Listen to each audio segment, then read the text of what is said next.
kasisi nomalady, umfazi ojamba solisa ohlanga omveliweni, intombazana selijecweni engqeleni kwaliphondo leMpuma Kapa.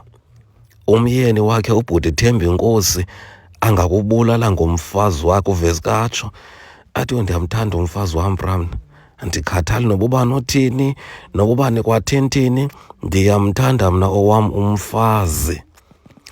Usisi nomalady uthi kufuneka bengabazali bafundise abantwana babo beselula ucoceko.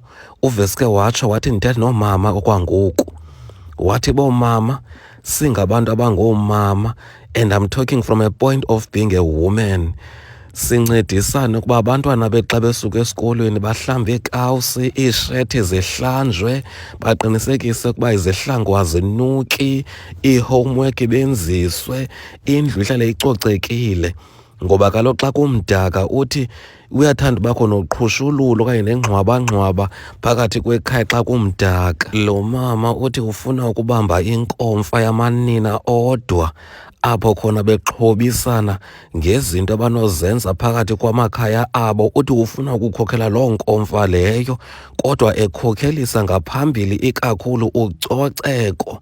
Uthi xa ungumntu ongumama kubalulekile ukuba ucoceke, nesiqu esi sakho ucoceke. Usinomalady uthi nekhitshi licoceke, ikhitshi xa ungumntu ongumama ubonakale, ngoba kaloku amadoda awayithandi indawo emdaka ufike kurhiphilili.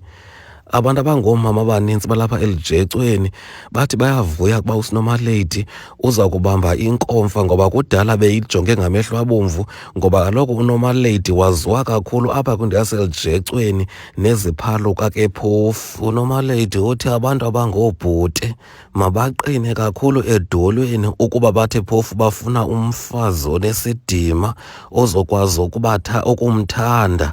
Uthi umntu makaqine athandazele umfazi olungileyo. Yena uthi akenze umzekelo ngayo, uthi umzekelo mna ndilungile ndingunomalady. Abantu abangoobhuti abanintsi bendingatshatanga bendinongena ndibaleka emtshatweni mna. Jonga ikhitshi lam, iplanga liplanga. Wabe sitha ndizithetheleli mna, I'm talking from a point of being a woman who's concerned about hygiene. Kwiindaba ze-CNBC kuChannel 841 ndinguNotsibe Dyokwe Siqwengi madoda.